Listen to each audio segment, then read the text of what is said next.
एक तरफ आपने 3 नए मुख्यमंत्रियों को मौका दिया, एक नई पीढ़ी तैयार की नेताओं की, मुख्यमंत्रियों की। दूसरी तरफ 3 कद्दावर पूर्व मुख्यमंत्रियों को आपने इस बार कहा कि आप बैठ जाइए। अगर मैं शिवराज जी का केस लूं फॉर एग्जाम्पल। बैठ जाइए नहीं, शब्द नहीं हमारा। अच्छा ठीक, आपने बोला नए काम में लग जाइए। क्या नया काम देंगे? मिलेगा, सबको देंगे काम। दिल्ली बुलाएंगे अपने पास? वो तो हम लोग मिल करके तय करेंगे। अभी तो हम नए फॉर्मेशन में लगे हैं, लेकिन इनको हम नया काम देंगे। और ये सब हमारे आफ्टर ऑल इतने वरिष्ठ नेता, 15 इयर्स 16 इयर्स के एक्सपीरियंस वाले chief ministers, Bharatiya Janata party एक साधारण कार्यकर्ता का उपयोग करने से पीछे नहीं रहती है। इन लोगों का हम उपयोग करने से कहाँ पीछे रहेंगे? इनको काम देंगे, इनके कद के अनुसार देंगे, इनको अच्छे तरीके से काम में लगाएंगे। जैसे अगर शिवराज जी का केस ले, उन्होंने लाडली बहना स्कीम लेके आए और भारतीय जनता पार्टी को 163 सीटें वहां पे मिली, जो कि पार्टी के इंटरनल सर्वे के अनुमान से भी ज्यादा था। अब ऐसे में वो कह सकते कि हाँ, नड्डा जी का योगदान है, मोदी जी का योगदान है, अमित जी का योगदान है, पर मेरा भी योगदान है। तो उनके साथ जो इर्द गिर्द उनके लोग हैं, वो बोलेंगे यार पार्टी ने गलत कर दिया। वो ऐसा ये इर्द गिर्द को तो हम कभी आने नहीं देते। हम पहले समझा देते हैं कि जिसके इर्द गिर्द आया तो समस्या तुम्हारी खड़ी हो गई। 1 to 1 बात होती है। हम लोग हैं, बड़े नेता हैं, वो हमारे बड़े नेता हैं, बात करेंगे। इर्द गिर्द से नहीं चलता है काम। ऐसा है, मैंने कहा everybody in the party is given its due, everybody is respected, everybody will be given the due। उनको उनका ड्यू मिलेगा, उनको हम अच्छी तरीके से काम में लगाएंगे और वो लगेंगे।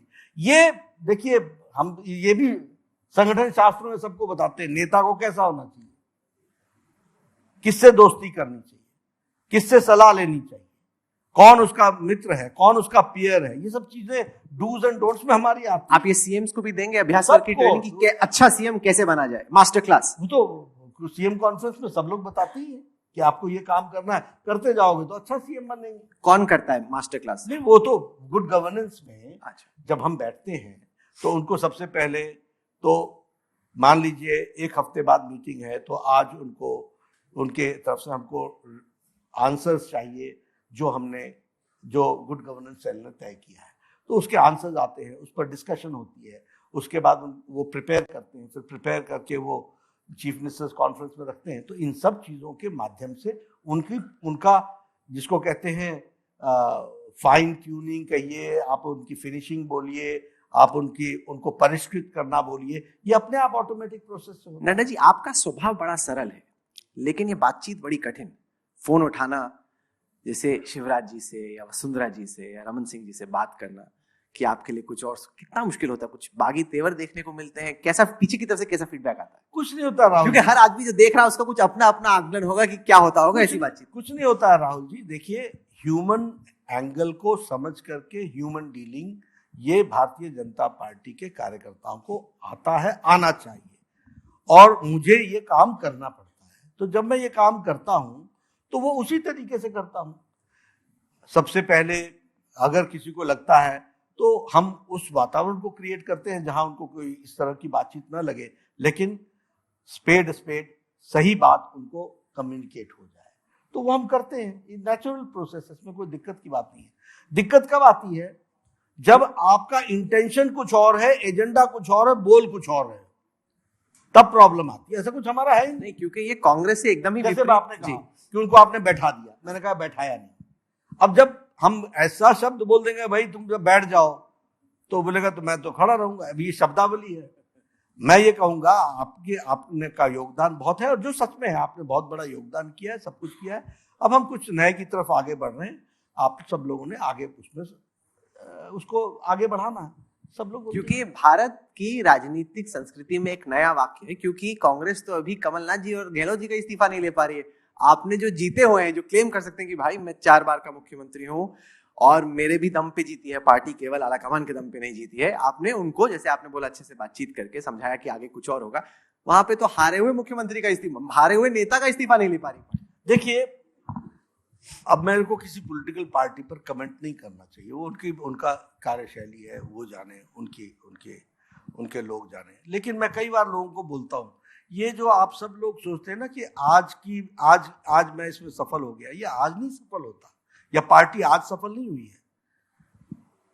ये कई सालों की तपस्या के कारण होता है।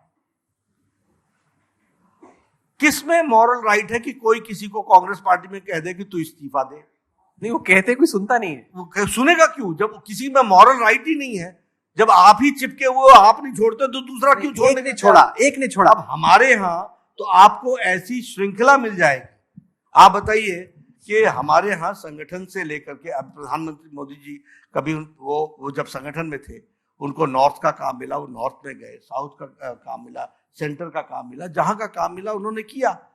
उनकी नैतिक ताकत इतनी है, जब उनको कहा कि आप मुख्यमंत्री का काम देखेंगे, उन्होंने मुख्यमंत्री का काम देखा। बहुत से ऐसे लोग हैं जो इस्तीफा देकर के पार्टी के काम में लगे।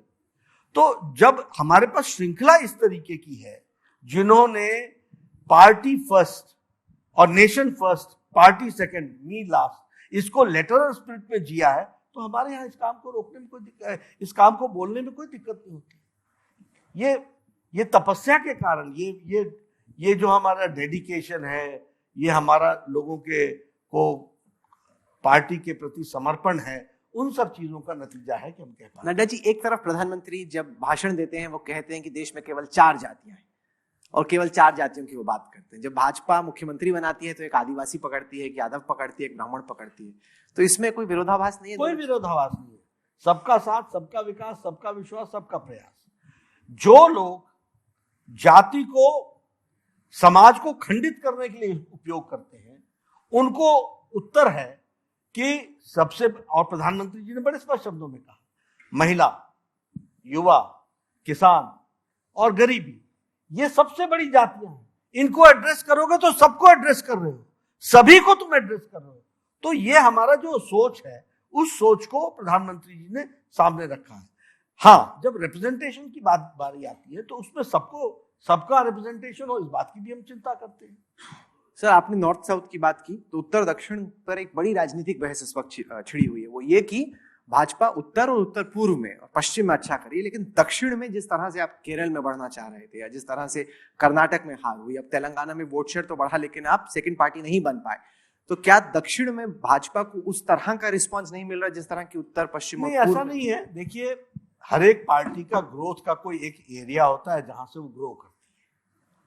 वो हमारा हार्टलैंड था, यहां से हम ग्रो किए। धीरे धीरे हम नॉर्थ में गए, ईस्ट में गए, नॉर्थ ईस्ट में गए, साउथ में अब आप जा रहे हैं। अब साउथ में भी आप देखिए, लोगों को गलतफहमी नहीं हो, मैं रिकॉर्ड स्पष्ट करना चाहता हूं। कांग्रेस के 29 एमपीज हैं, हमारे 27 एमपीज हैं। राज्यसभा में उनके 7 एमपीज हैं, हमारे 7 एमपीज हैं। तो हम साउथ में उनसे कहां कम है।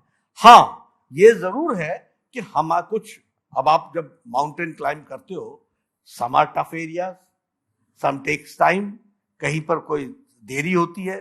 माउंटेनियर अच्छी तरीके से जानता है कि ये एरिया जो है ये टाइम टेकिंग है, तो थोड़ा टाइम लगता है। समटाइम्स ट्रायल एंड एरर भी होता है, लेकिन फिर भी हम बहुत अच्छे से जा रहे हैं। कर्नाटक में हमने 1 से 8 सीटें जीती है, 7 से हम 14% वोट पर पहुंचे हैं। हमने अपना वोट परसेंट डबल किया है, और आप देखिएगा आगे चल करके तेलंगाना में भी हम अपनी सरकार बनाएंगे। अगर ये वीडियो आपको पसंद आया है तो इसे लाइक जरूर करें। अगर चैनल अभी तक सब्सक्राइब नहीं किया है तो कर लें, और नोटिफिकेशन पाने के लिए बेल आइकन भी दबा दें।